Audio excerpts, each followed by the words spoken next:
السلام علیکم دوستو آج ہماری گفتگو کا عنوان ہے بابری مسجد کے حوالے سے انڈین عدالت کا وہ فیصلہ جو تاریخ کا بدترین فیصلہ ہے، سیاہ باب ہے۔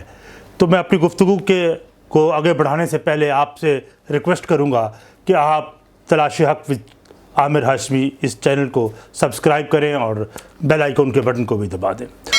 دوستو، بات تو یہ ہے کہ تجھے معلوم بھی ہے یہ نگر ہے ظلم زادوں کا، ہے انقا عدل یہاں زنجیر کس خاطر ہلاتا ہے۔ انڈیا کی عدالت نے ایک طویل ترین پروسیس کے بعد بابری مسجد کو شہید کرنے والے ان تمام 32 ملزمان کو بری کر دیا، جس سے دنیا بھر کی عدالتی تاریخ کے بے انصافیوں اور زیادتیوں کی سنت کو تازہ کر دیا۔ بھارتی عدالت نے نہ صرف اخباری رپورٹوں ان کی خبروں کو اہمیت نہ دی، بلکہ ان کو تصاویری شہادتوں کو بھی مسترد کر دیا۔ فوٹوگرافر کے بیانات اور دیگر درجنوں گواہان کے بیانات کو بھی نظر انداز کر دیا گیا۔ عدالت نے تصاویر میں واضح نظر آنے والے RSS کے غنڈوں کو بری کرتے ہوئے کہا کہ بابری مسجد پر حملہ کسی منصوبہ بندی کا نتیجہ نہیں، بلکہ کچھ نامعلوم لوگوں کا اشتعال تھا جنہیں پہچانا نہیں جا سکتا۔ اس لیے FIR میں نامزد ملزمان اور دیگران کو بری کیا جاتا ہے۔ حالانکہ اس حملے کی منصوبہ بندی LK اڈوانی اور رام منوہر جوشی جیسے مسلم متعصب عناصر نے کی، اور براہ راست یہ لوگ حملہ آور ہوئے۔ ابتدائی طور پر تو 4 درجن افراد پر فرد جرم عائد کی گئی، 48 لوگوں پہ۔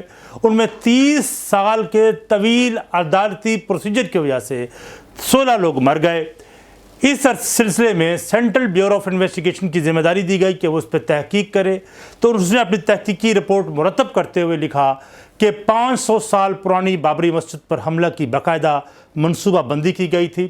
6 دسمبر 1992 کو ایودھیا میں تمام ہندو سیوک کار اکٹھے ہوئے اور LK اڈوانی کے حکم پر اس نے اپنی تنظیم کے RSS کے کارکنان کے ساتھ اپنے طے شدہ پروگرام کے تحت مسجد کی طرف رکھ یاترا کر کے یلغار کی اور کہا بابری مسجد ہندوستان پر ایک کلنک ہے، اسے گرا دینا واجب ہے۔ اور جب وہ جلوس لے کر نکلا تو تمام تر ٹی وی چینلز اور اخبارات نے اس کی کوریج کی۔ اس وقت انڈیا کے وزیر اعظم نرسمہا راؤ نے اس خطرے کو بھانپتے ہوئے مسجد کی حفاظت کے لیے نیم فوجی دستے تعینات کیے۔ چونکہ بابری مسجد ایک اونچے ٹیلے پر واقع ہے، اس لیے اس کے ارد گرد خاردار باڑ بھی لگائی گئی تاکہ کوئی حملہ نہ ہو سکے۔ لیکن بلوائیوں نے جیسے ہی حملہ کیا، فوجی دستے پیچھے ہٹنا شروع ہو گئے اور لگتا تھا کہ ان کو ایکسس دی جا رہی ہے۔ بلوائیوں نے بیلچوں، بھالوں، ہتھوڑوں کی مدد سے مسجد پر حملہ کیا اور بڑی آسانی سے مسجد کو ملبہ کر دیا۔ اس فرقہ واریت واردات کی وجہ سے PGP کو سیاسی طاقت ملی، کیونکہ انہوں نے ہندوؤں کی مذہبی جذبات کو بھڑکا کر اپنے لیے حمایت حاصل کر لی تھی۔ ہندوستان کی سیکولر ریاستی پالیسی کا منافقانہ طرز عمل کھل کر عیاں ہوا اور وہ بھرم کھل گیا جس پر ہندوستانی اتراتے تھے۔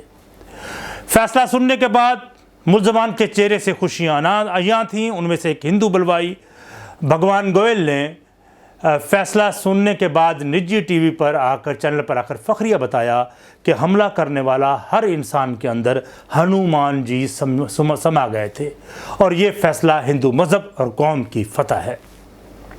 یہ فیصلہ یقیناً عدلیہ کی تاریخ میں ایک اور بے انصافی کی سنت کو تازہ کر گئی، اور ابوالکلام آزاد کے وہ جملے بازگشت کی طرح اب میرے سماعت کو ٹکرانے لگے جب انہوں نے دور غلامی میں اپنے خلاف ایک مقدمے کی سماعت کے دوران عدالت کے جج کو مخاطب کرتے ہوئے کہا تھا کہ مسٹر جج، یہ تاریخ کا عبرت انگیز لیکن دلچسپ باب ہے کہ جس کی تحریر رقم کرنے میں میں اور تم یکساں مشغول ہیں۔